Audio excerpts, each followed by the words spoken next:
back on our classroom lesson, we started out with a magic experiment, which was simply adding different solutions to the cup of our indicator water, and it changed it to different colors depending on if it was acid or a base. Our topic for this class was acid and bases, and our focus question was how do acid and bases affect the property of an object, our object being the different solutions that we used. So we started the class with the magic experiment, like I said. Then we passed out a solution to each group. We had alcohol, bleach, and we had Mountain Dew. We also gave them a container of the indicator water, and we assigned each group a different element. So one did acid, one did base, and one did a neutral. And we had them come up with their own claim and evidence based off of what experiment or what observations they had during the class. In our experiment, we had a student in class named Goldilocks ask about adding Mountain Dew to our indicator water to determine if it was an acid or base. So we had her come up and test her own theory. Her question was, how does adding Mountain Dew affect the inhibitor? In her investigation, she added Mountain Dew into a cup and then added the cabbage water indicator into the cup as well. And that was the experiment, and the claim was when added to the Mountain Dew, the indicator water changed from a blue to a pink to a red, making it an acid. So through our experiment, we determined that Mountain Dew was an acid by adding it to the indicator water and watching it turn to a reddish-orange color. Now she's going to come up and talk about what happened in our classroom session and what their question and claim and evidence was. So the classroom group that was covering acids came up with the focus question, how do different amounts of cabbage juice affect an acid color? And their claim was that the more cabbage juice, the darker the acid. And their evidence was with just a little bit of the Mountain Dew added, a little bit more and a little bit more. And they came up with the more that you add, the darker it's going to get, but that proved to be an unfair experiment because levels of the pH and the amounts weren't measured before and after, and that threw off the colors, like the darkness of it, because that doesn't really prove it, so that made the experiment a little bit unfair.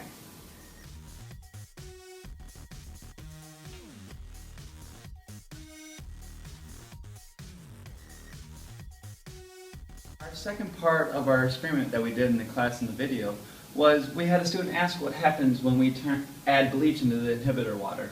So her question was simply, what does adding bleach do to the inhibitor?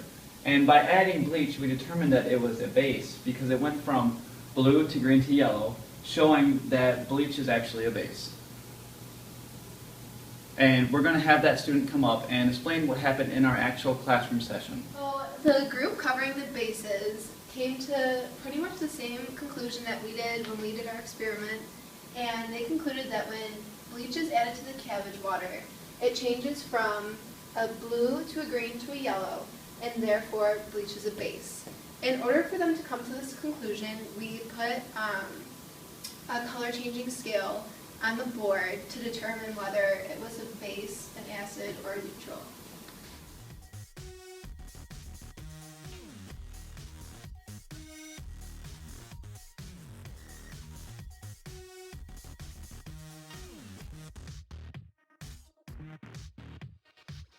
Last question that we had in our video was what happens when we add alcohol to the inhibitor water, the cabbage water. And that is exactly what our question was. In our investigation, I had that student who had asked that question, add the alcohol and the inhibitor together, and we came up with the conclusion that it is a neutral because it kept the same color as the cabbage water even after adding the alcohol to it. So we're going to have that same student come up and describe what happened in the classroom setting. So when we did this in the classroom setting, it came up with the same type of question and claim and evidence that we had, and that was, why does alcohol not change colors? And that's because alcohol is a neutral substance. And their evidence was after pouring the cabbage water into the alcohol, it did not change. And they were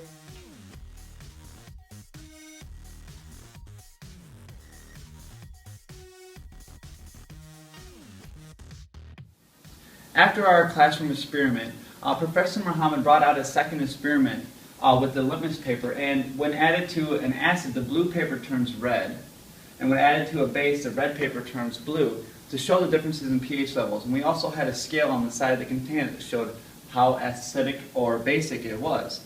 He brought up the point that we should have used the pH scale that was in the science source book during class, and we put that on the board as well after we did our experiment. So this is an experiment that we could have added into ours to get a different perspective on the actual pH instead of just focusing on the color change. Base or neutral, we had this on the board during their actual experiments so they could write down what it was when they were done. We had a question from the neutral group asking why it was neutral and the buildup of the element or solution and what made it neutral. And Professor Muhammad went into detail with us on the H positives and the OH negatives to tell us the differences in the molecular structure to determine whether it's an acid or base. And if it has more of a positive charge, it was an acid. If it had more of a negative charge, the OH negative was a base. And if it was a neutral, it was just canceled out.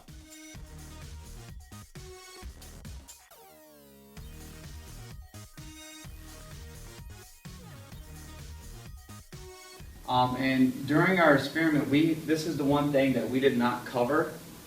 We could have done a lot more research on the actual molecular structure of each element to determine acid, base, or neutral.